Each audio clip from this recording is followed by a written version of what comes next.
series and their application. A few definitions to start off with. Now, there's a difference between a sequence and a series.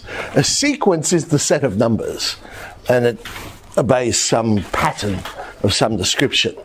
Sometimes called a progression as well, so you might hear the term progression used. Whereas a series is the sum of them all. So when you add all those terms together, that is actually the series. So the numbers by themselves is a sequence. The series is when you add them together. Now, I'll admit that sometimes people use the wrong name for the wrong expressions, but technically that's the difference between a sequence and a series. A, we creatively reserve for the first term.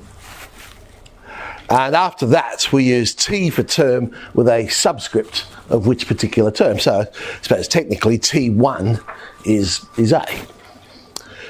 Whereas the actual series, the sum of the terms, we use S, seems logical. Again, with the subscript of how many of the terms in the expression that you're adding together.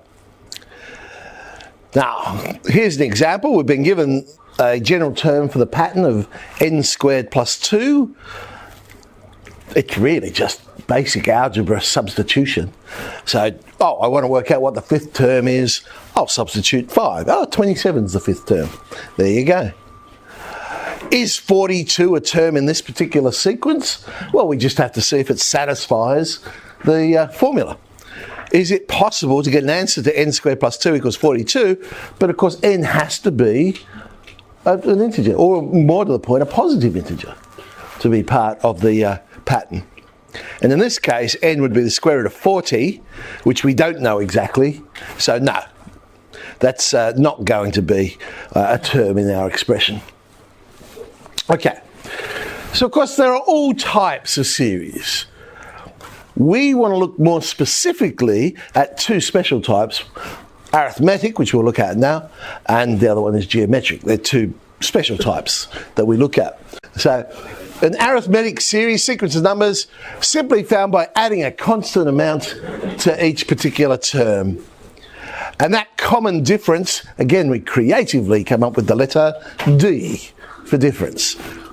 So that means if I wanted to work out the difference, I could get the second term, subtract the first term. I could get the third term and subtract the second term. In fact, I could get any particular term and subtract the term before it. And of course, we don't actually need consecutive terms. As long as we've got two terms, we could work out how many common differences are between them, and then we could work out the common difference.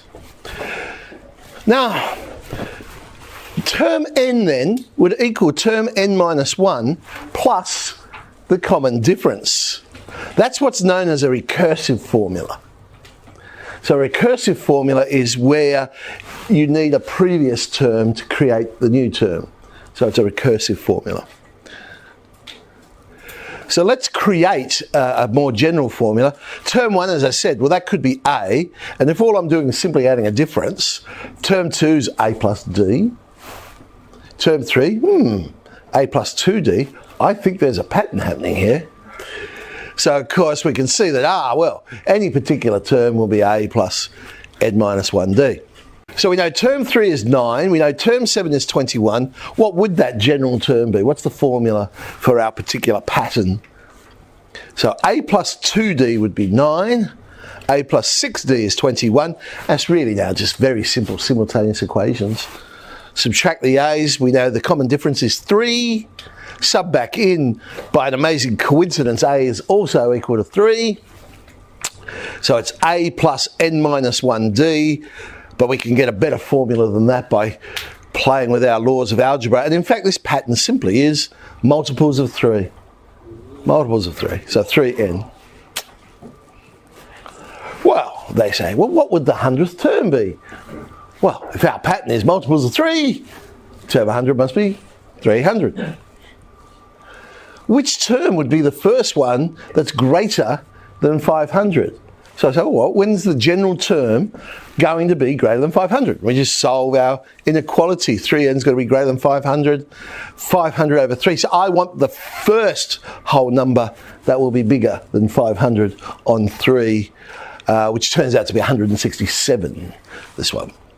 So now, of course, how do you answer the question?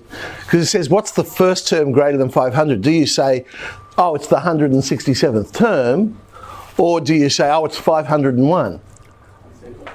So I always put both down just to cover myself. Oh, well, it's term 167, which is 501. That's going to be the first one that's bigger than 500.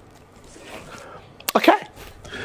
So 6C and 6D. 6C is not necessarily on arithmetic ones, that's just in series in general, so some of the patterns aren't arithmetic, they're just patterns. 6D is more specifically the arithmetic patterns to play with.